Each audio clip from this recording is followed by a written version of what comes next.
샬롬, 이동춘 목사입니다. 오늘도 여러분의 삶이 주님의 평안으로 가득하시길 기원하며 하나님의 말씀을 나누겠습니다. 오늘 주시는 말씀은 요한복음 12장 20절에서부터 36절의 말씀입니다. 이 말씀 중에 24절로부터 26절까지 읽겠습니다. 내가 진실로 진실로 너희에게 이르노니 하늘의 밀이 땅에 떨어져 죽지 아니하면 한 알 그대로 있고 죽으면 많은 열매를 맺느니라. 자기의 생명을 사랑하는 자는 잃어버릴 것이요 이 세상에서 자기의 생명을 미워하는 자는 영생하도록 보존하리라. 사람이 나를 섬기려면 나를 따르라. 나 있는 곳에 나를 섬기는 자도 거기 있으리니 사람이 나를 섬기면 내 아버지께서 그를 귀히 여기시리라. 아멘. 요한복음 12장 20절로부터 36절 말씀을 본문으로 한 밀 쉽지 않지? 라는 제목으로 요한복음 44번째 시간의 말씀을 나누도록 하겠습니다. 집안 이야기로 시작하는 것에 양해를 구합니다. 이한밀 집사의 이름은 한 알의 밀의 줄임말입니다.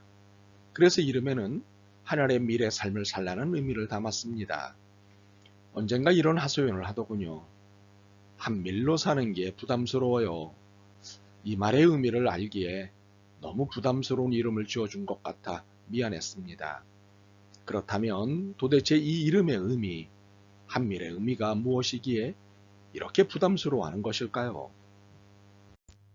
예수님에 대한 바리새인들과 대제사장들의 부정적 태도, 적대적 태도와는 달리 대부분의 유대인들은 예수님을 긍정적이고 호감 있게 대했습니다. 심지어 소문이 얼마나 멀리 퍼졌는지 외국 사람들까지도 예수님에 대해 호감을 가졌습니다. 20절과 21절이 그것을 증명하고 있습니다. 명절에 예배하러 올라온 사람 중에 헬라인 몇이 있는데 그들이 갈릴리 베세다 사람 빌립에게 가서 청하여 이르되 선생이여 우리가 예수를 배우고자 하나이다 하니. 헬라인은 오늘의 그리스 사람입니다. 이스라엘에게는 외국 사람이지요. 이 외국인들이 예수님을 찾아왔습니다. 이들은 예수님에 대한 소문을 듣고는 예수님을 뵙고 싶었습니다.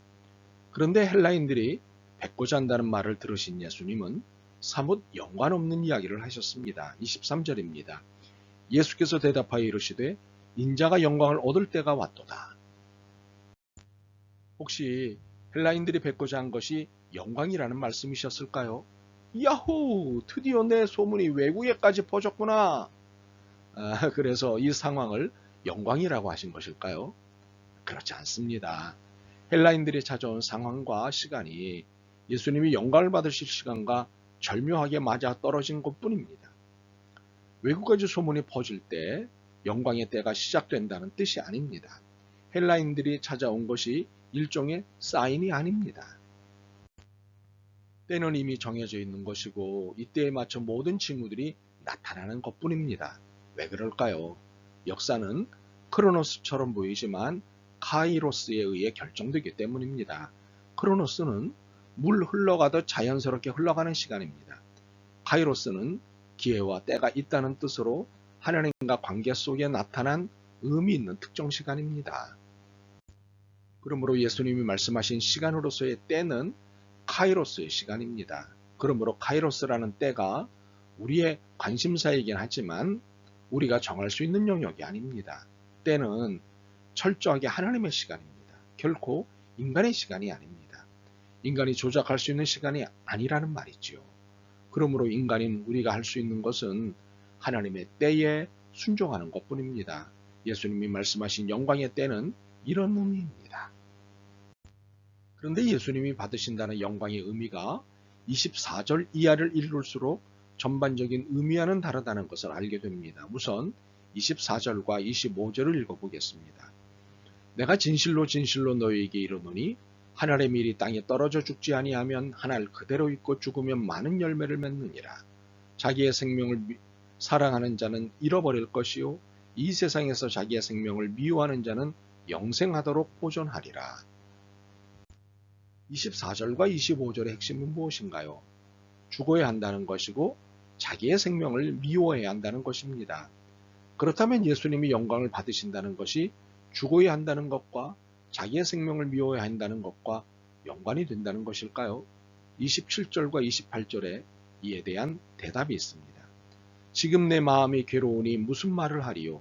아버지여 나를 구원하여 이 때를 면하게 하여 주옵소서. 그러나 내가 이를 위하여 이 때에 왔나이다.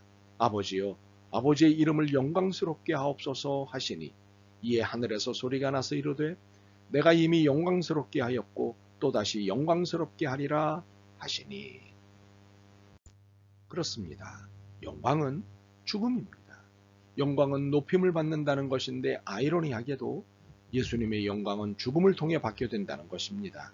자기를 부인하고 자기를 희생함으로 영광을 받는 것입니다.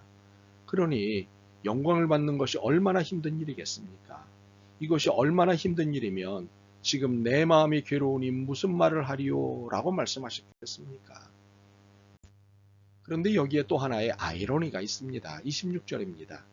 사람이 나를 섬기려면 나를 따르라. 나 있는 곳에 나를 섬기는 자도 거기 있으리니 사람이 나를 섬기면 내 아버지께서 그를 귀히 여기시리라. 예수님을 섬기고 싶은 사람은 예수님의 행동과 삶을 따라야 한다고 말씀하신 것입니다. 그렇다면 이것은 무슨 의미입니까? 예수님의 자기 희생과 죽음을 말합니다. 이것을 두고 모순이라고 하는 이유는 예수님이 자신의 희생적 죽음을 두고 고민하셨기 때문입니다. 예수님 스스로도 고민하신 이 희생적 죽음을 예수님을 믿고 섬기고자 하는 사람들에게 요구하셨다는 것은 아이러니라고 볼 수밖에 없기 때문입니다. 참으로 너무도 어려운 요구를 하셨습니다. 죽어야 내 제자가 될 수 있다. 과연 가능한 일일까요? 우리가 종종 빠지는 오해 중에 하나가 상대방의 말이나 행동을 끝까지 듣고 보지 않아 생기는 일입니다. 예수님에 대해서도 마찬가지죠. 29절부터 33절을 보겠습니다. 곁에 서서 들은 무리는 천둥이 울었다고도 하며 또 어떤 이들은 천사가 그에게 말하였다고도 하니 예수께서 대답하여 이르시되 이 소리가 난 것은 나를 위한 것이 아니요 너희를 위한 것이니 이제 이 세상에 대한 심판이 이르렀으니 이 세상의 임금이 쫓겨나리라. 내가 땅에서 들리면 모든 사람을 내게로 이끌겠노라 하시니 이렇게 말씀하시면 자기가 어떠한 죽음으로 죽을 것을 보이심이로라. 자, 예수님의 말씀의 의미가 무엇입니까? 예수님은 대우주적 사명을 위해 자기 희생으로서의 죽음을 당하셔야 하는 것입니다. 이것은 예수님의 신적 사명입니다. 누구도 대신할 수 없는 하나님으로서의 예수님의 사명입니다. 이것은 어느 누구도 대신할 수 없는 예수님의 사명입니다. 그렇기 때문에 이 일은 우리의 사명이 아닙니다. 우리의 사명은 예수 그리스도를 믿고 따르는 것입니다. 예수님의 삶과 말씀을 실천에 옮기는 것입니다. 그대로 말입니다. 물론 특별한 경우 특별한 책무를 맡은 이들에겐 순교라는 것이 요청되기도 합니다. 그렇다 해도 이것은 예수님과 똑같이 죽는 것이 아닙니다. 우리의 죽음의 의미는 예수님의 죽음의 태도와 정신을 전승하자는 것입니다. 예수님은 죽으심으로 우리는 그 정신을 전승하는 것으로 하나님의 나라를 이루어가는 것입니다. 이것이 바로 하나의 미랄이 되는 삶의 의미입니다. 그렇다면 예수님의 죽음의 의미를 전승받은 우리는 어떤 삶을 살아야 할까요? 급진적인 역전의 역사관에 의해 실천적 삶을 사는 것입니다. 이는 현실을 고뇌하는 것으로 시작하는 삶입니다. 하나님의 뜻과는 반대 방향으로 하는 현실이기 때문입니다. 빛이 아닌 어둠으로 인류와 세상을 몰아가기 때문입니다. 이를 예수님께서 무리의 질문에 대답하시는 것에서 알 수 있습니다. 35절과 36절입니다. 예수께서 이르시되 아직 잠시 동안 빛이 너희 중에 있으니 빛이 있을 동안에 다녀 어둠에 잡히지 않게 하라. 어둠에 다니는 자는 그 가는 곳을 알지 못하느니라. 너희에게 아직 빛이 있을 동안에 빛을 믿으라. 그리하면 빛의 아들이 되리라. 현실은 빛을 좋아하지 않습니다. 무엇보다도 그리스도의 빛을 결코 좋아하지 않습니다. 라늘드 니보의 표현을 빌리자면 현실은 어둠의 자식들이기 때문입니다. 이처럼 어둠의 자식들이 지배하는 세상에서 역전의 삶을 사는 것은 그리스도인의 미랄의 사명입니다. 이런 의미에서 그리스도인은 예언자의 사명을 가지고 있다고 볼 수 있습니다. 예언자는 현실이 만들어낸 고통과 비탄을 공개적으로 표출하며 포만감의 주의 역사를 외면하는 자들의 안이해진 거짓 안전을 분쇄하는 사명을 가지고 있습니다. 어둠을 오름이라고 거짓 증언을 하는 현실, 거짓 안전으로 유혹하여 세상을 어둠으로 몰아가는 현실에 대해 아니요! 라고 외치는 사명, 그것이 그 거짓을 분쇄하기 위해 희생적 삶을 살아가는 것, 이것이 그리스도인인 우리의 예언자적 사명입니다. 물론 그리스도의 급진적인 역전의 역사관에 의한 미랄의 사명, 예언자적 사명은 그 실천이 만만치 않습니다. 예수님조차도 고민하신 일이니 말입니다. 하지만 이것은 사명입니다. 사명은 힘들어도 어려워도 살아내야 합니다. 이유도 있고 변명도 있을 수 있겠지만 그래도 살아내야 하는 것이 사명입니다. 그렇기에 예수님께서 말씀하신 것이 있습니다. 누가복음 6장 21절과 25절입니다. 지금 줄인 자는 복이 있나니 너희가 배부를 것이며 지금 우는 자는 복이 있나니 너희가 웃을 것이며 화 있을진저 너희 지금 배부른 자여 너희는 줄이리로다. 화 있을진저 너희 지금 웃는 자여 너희가 애통하며 울리로다. 현실적 어려움을 이유로 삼아 변명할 수는 있습니다. 그러나 사명을 피할 수는 없습니다. 누가복음 6장 21절과 25절이 말씀하시는 바입니다. 분명한 것은 현실에 대한 고뇌는 역사적 존재가 되는 길이며 십자가의 죽음, 미랄의 죽음을 껴안음으로써 새로운 시작이 가능하게 된다는 사실입니다.